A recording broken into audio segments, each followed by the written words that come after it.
क्या चीज़ पे बात करना है? बात करना है टीडीएस टीसीएस एडवांस टैक्स वाला चैप्टर पे, ठीक है क्या? तो पहला पार्ट हम लोग टीडीएस वाला डिस्कस कर रहे हैं। टीडीएस का बेसिक में कुछ बात करना है, क्या क्या है समझिए, ठीक है। टीडीएस में क्या है? टीडीएस जो है वो डिडक्ट कौन करेगा? पेयर, जो पैसा देगा। पेयर कौन होता है? जो पैसा देता है, पैसा पे करता है। तो TDS is deducted by payer, ठीक है। किसका डिडक्ट करेगा भाई? तो पेई का या रिसीवर का। दो बात बोले, ठीक है क्या?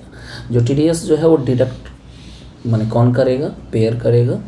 और दूसरा बात जो है किसका डिडक्ट करेगा? पेई या रिसीवर का डिडक्ट करेगा। लेकिन तभी टीडीएस डिडक्ट किया जाएगा जब वो पेई का हाथ में टैक्सेबल होगा। फिर से मैं बोल रहा हूँ, ठीक है क्या? टीडीएस डिडक्ट कौन करेगा? पेयर।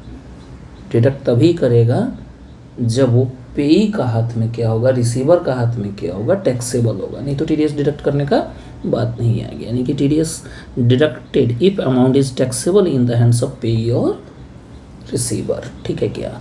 कब, किस टाइम पे? TDS is deducted at the time of payment और creating the account of party whichever is earlier. मतलब यानी कि पेमेंट अगर पहले हो रहा है तो पेमेंट के टाइम पे, या पार्टी का अकाउंट जो है हम लोग, पेई का अकाउंट जो हम लोग क्रेडिट जब कर रहे हैं बुक्स में, उस टाइम में जो भी पहले हो रहा है अर्लियर है। यानी कि पेमेंट और crediting the account of party whichever is earlier के टाइम में क्या होगा? डिडक्ट किया जाएगा, ठीक है क्या? ये भी बात हो गया। लेकिन इसका कुछ एक्सेप्शन है। हम क्या बोले लास्ट में?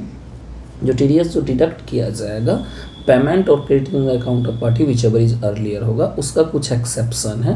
वो नीचे में लिखा हुआ है, यहाँ पे आ गया है। कौन कौन सा है? इसका कुछ निमोनिक बनाया हुआ है, आप लोग देख लीजिएगा। 194 सीरीज वाला है, 194B, 194BB, 194DA, 194LA, 194N। ये हो गया। ये कितना हो गया? 194B, 194BB, 194DA, 194LA और 194N। तो ये हो गया 1 2 3 4 5 ठो, ठीक है क्या? और कौन कौन सा है? 192, 192A, 194R, ठीक है क्या? तो ये जो भी 7 8 9 केस है, जो भी केस शायद 8 ठो है। तो इस केस में क्या होगा? अर्लियर नहीं करना है। टीडीएस जो डिडक्ट किया जाता है जिस टाइम पे ना, पेमेंट और creating the account of party whichever is earlier, वो नहीं करना है, ठीक है क्या? तो इसमें क्या होगा भाई? इसमें eight the time of payment TDS को डिडक्ट करना है, ठीक है। नीचे वही लिखा हुआ है हाउएवर करके। However in the following cases TDS is deducted only eight the time of payment. यानी कि पेमेंट के टाइम पर में इसमें टीडीएस डिडक्ट होगा। यानी कि अर्लियर वाला चीज़ नहीं करना है। देखिए वही लिखा हुआ है, 194B, 194BB, 194DA, 194LA, 194N, ये हो गया। उसके बाद 192, 192A, 194R। यानी कि ये जितना भी सेक्शन था, ठीक है, 8 ठो शायद है। तो इस टाइम में पेमेंट के टाइम पे टीडीएस डिडक्ट होगा, ठीक है। यानी कि एक्सेप्शन हो गया। जनरल रूल है पेमेंट और क्रेडिटिंग द अकाउंट ऑफ पेई विच एवर इज अर्लियर। लेकिन ये जो 7 8 केस है उसमें क्या हो जाएगा? उसमें पेमेंट के टाइम पे होगा, ठीक है क्या? उसके बाद जनरल बात क्या है? जनरल बात है टीडीएस फिक्स्ड रेट से क्या होगा? डिडक्ट किया जाता है। टीडीएस जो है फिक्स्ड रेट से डिडक्ट किया जाता है, ठीक है, फिक्स्ड रेट से। लेकिन उसका भी कुछ एक्सेप्शन है, उसका भी कुछ एक्सेप्शन है। माने वहाँ पे फिक्स्ड रेट नहीं रहेगा, यानी कि रेट इफेक्टिवली बढ़ जाएगा ड्यू टू सरचार्ज और सेस। या तो सरचार्ज या तो सेस या तो दोनों के वजह से क्या होगा? टीडीएस का रेट जो है वो बढ़ जाएगा। जैसे कि सैलरी का केस हुआ, या जो भी नॉन रेसिडेंट को पेमेंट हो रहा है या फॉरेन कंपनी को पेमेंट हो रहा है। क्या बोले? सैलरी के केस में या नॉन रेसिडेंट को पेमेंट हो रहा है या फॉरेन कंपनी को पेमेंट हो रहा है उस केस में, या स्पेसिफाइड सीनियर सिटीजन को जो पेमेंट हो रहा है उस केस में, ठीक है क्या? 194P वाला जो सेक्शन है। यानी कि 3 बात के सैलरी के टाइम में फिक्स्ड रेट से नहीं होगा, ठीक है क्या? नॉन रेसिडेंट फॉरेन कंपनी को जब भी जाएगा फिक्स्ड रेट से नहीं होगा उस। और लास्ट वाला क्या? स्पेसिफाइड सीनियर सिटीजन, इस केस में फिक्स्ड रेट से टीडीएस नहीं कट रहा। मतलब मतलब ये है ड्यू टू सरचार्ज और सेस रेट इफेक्टिवली क्या हो सकता है, बढ़ सकता है। ठीक है क्या, तो ये याद रखना है। उसके बाद जो पॉइंट है वो क्या चीज़ के बारे में बात करता है, टीडीएस फॉर कॉमर्शियल, मैंने कॉमर्शियल पर्पस है कि पर्सनल पर्पस है, इसमें भी भेदभाव नहीं कर रहा है। कौन, ये टीडीएस चैप्टर हम लोग को देखना नहीं है कॉमर्शियल है कि पर्सनल है, लेकिन उसका भी कुछ एक्सेप्शन है, यही बोला।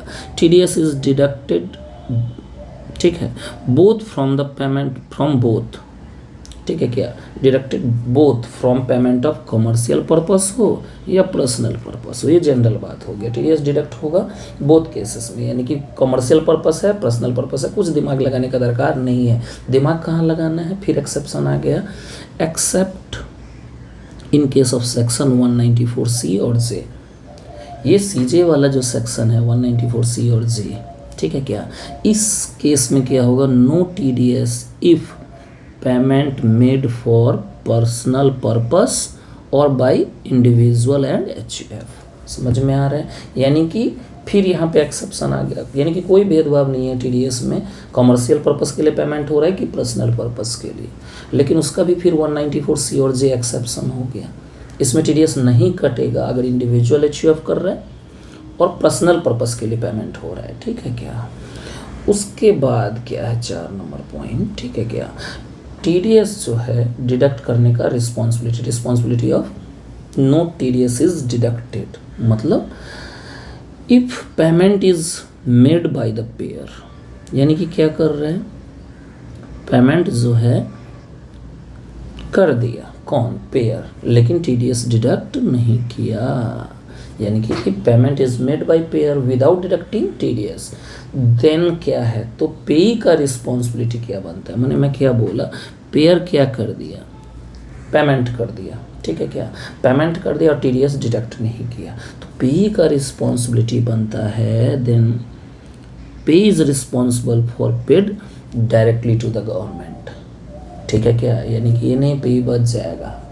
ठीक है, अगर पेयर टीडीएस नहीं डिडक्ट कर पाया है तो पे क्या रिस्पॉन्सिबल है, डायरेक्टली उसको गवर्नमेंट के पास जमा करवाएगा।